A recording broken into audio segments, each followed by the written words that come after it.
I call Ron Mark. Thank you, Mr Speaker. Well, I rise on behalf of New Zealand First to likewise endorse and to signal that we will be supporting the passage of this bill, not just through this reading but through to conclusion. I'm going to pick up on the theme of some of the speeches before me. It's very hard, Mr Speaker, when you get to speak a bill that is quite simple and you come in at Speaker number 7 and pretty much everything can be said about the Arts Centre has been said. So I will pick up on a couple of comments. I'm going to pick up on something as a former mayor of Carterton and the comments about the former local government select committee, and I do need to say this, that the previous select committee was not viewed very well by local government in general, and I'm pleased that I'm working on a select committee. There's chipping in from some young man over there. I'll get his name soon. It'll come back to me. But this select committee. Oh, yep. Do I need to talk about Northland to shut that member up? Probably I could, but I'll move on. This select committee seems to have a very nice culture, and it's interesting that we're talking about arts and culture at this time within it. And I'm pleased to be sitting on a committee that has a high degree of cohesion and collegiality about it. I have to say, though, that when I look back over my career in Parliament, some select committees have not had that air, that culture about them, and the previous local government committee earned itself a reputation in local government as being pretty pig-headed and bloody-minded, particularly from the government side. That was not evident today. It's not evident under the chairmanship of Scott Simpson, and I'm happy to say that I'm looking forward to continuing to working in the same vein as we progress through. And it's not hard. If you want to hear those messages, go talk to any mayors about the way in which the previous local government select committee heard their submissions on the amalgamation proposals and on the changes to the Local Government Act. They were quite disgusted and appalled by the body language, the behaviour of some of the members, Nikki. Quite disgusted, actually, but moving forward. I will... Not by my... Sorry? No, not by all parties. One party thought that behaviour was quite appropriate, and that was the National Party.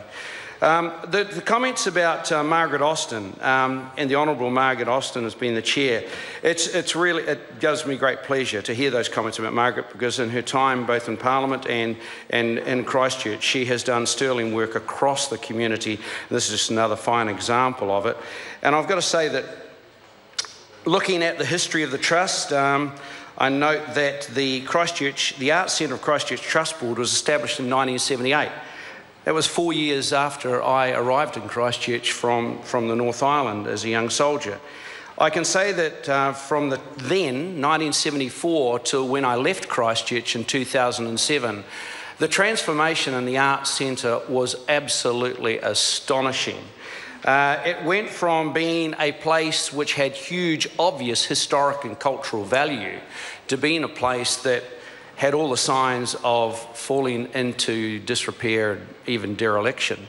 But for the efforts of a lot of very talented and committed Cantabrians over those years from 1978 to 2007, I saw it transformed into, as it was renovated, revived, energised, and to becoming a vibrant centre of entertainment, art and education and trade. It became a centre of entertainment for not just Cantabrians but for people who visited Christchurch, and I can say that as I grew and eventually became a family man with children, I absolutely adored the opportunity to take my kids into the Arts Centre and to enjoy the entertainment and enjoy the arts and the cultures that were exhibited there so often. I think 1.5 million people, the records state here that 1.5 million people were going through, visiting there every year. That, even those figures quite astonished me when I read them recently. I've spoken to many people all over the South Island who have had the opportunity to visit the Arts Centre, and it would be fair to say that their views and their experiences of the Arts Centre are pretty similar to those that have been expressed in the House here today. Of course, one could not get through this debate without mentioning Ducks Deluxe, and I see that the Honourable Member Megan Woods mentioned that, and Todd. Obviously, the number of university students that partook in that little place, and I can say that a number of soldiers from Burnham who partook in there on the odd occasion. have always enjoyed the Dux Deluxe and have enjoyed that opportunity to mix with people who we probably would not meet, particularly those of us in the military, socially on the normal basis. Artistically, culturally, historically, the Christchurch Arts Centre epitomised Christchurch and Christchurch people. It epitomised, well, clearly their heritage, clearly their culture, but in many, many ways their innovation, their determination not to allow something that was so, a taonga that was so important to them to fall to a state of disrepair and even worse, disappear. Of course, 2010, 2011, we all know Christchurch was hit by those rather devastating earthquakes, and again, as of someone who considers himself to be a Cantabrian by 30 years occupation, even though I'm from the Wairarapa. My family were down there. I was fortunate and unfortunate in having family members who were in the fire service, family members who were in USAR, family members who were in police, and I was fortunate to get a very unique opportunity to visit the red zone and view the devastation in places like the Arts Centre firsthand at a very early stage when most other New Zealanders were locked out of the place. It's a privilege that I still treasure, and I know it was not one that was afforded to other people. Looking at the level of damage and having an engineering background myself, I could only shake my head and wonder at how the heck some of this work was ever going to be completed, and if at all there was ever going to be a full restoration. I understand the angst and the heartache from people who lament the decisions made around the cathedral. Anyone who's lived in Christchurch on and off for 30 years understands how important the English heritage and the English culture is to Cantabrians, and particularly the cathedral. And this particular project was always going to be extremely demanding for those who were entrusted with the responsibility of rebuilding, restoring and conserving the Arts Centre going forward. This bill, brought in by Nicky Wagner, and I congratulate the honourable member, seeks to address some of the impediments that existed that were inherent in the former governance model.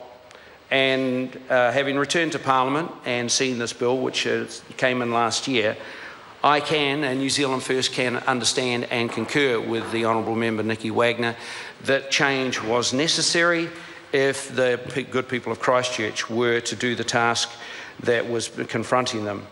Modernising the governance structure, affirming the responsibility of ownership and duty to it, removing the political influence that comes with ministerial and political party influenced appointments, and it doesn't matter whether it's a red dominated government or a blue dominated government.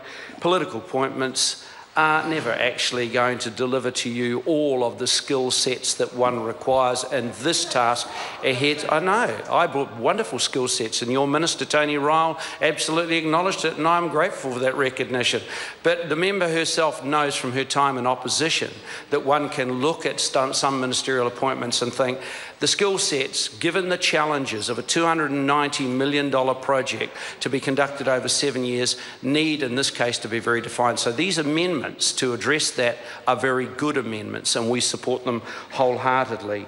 We would say that, I guess, culture is something that some of us look at with different eyes. I look at some of the things that were lost in Christchurch, and we lament, and we lament those losses. Let's just hope that looking back at the Christchurch Arts Centre in 7-8 years from now, and the new Board of Trustees, as they have undertaken their full restoration, rebuild work, and are working and focusing on conservation, that we will be proud that we supported that effort here this afternoon. Thank you, Mr. Speaker.